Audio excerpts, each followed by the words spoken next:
Every sports app asks their fans to choose their favorite team during onboarding.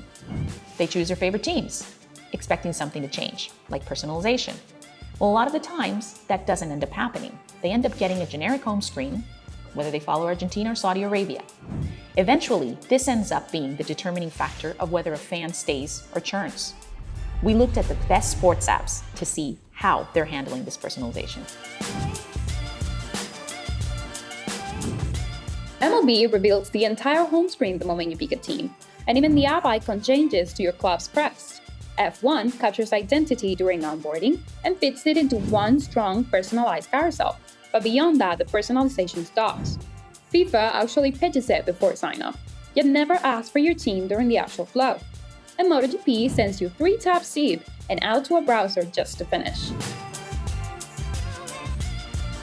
MLB personalized 38 out of 40 notifications in our capture window, all the way down to an alert when a follow player steps to the plate. F1 and MotoGP go the other direction, with generic only pushes and no way to filter by driver or team. We cover more than what fits here. Check out the full breakdown in the comments.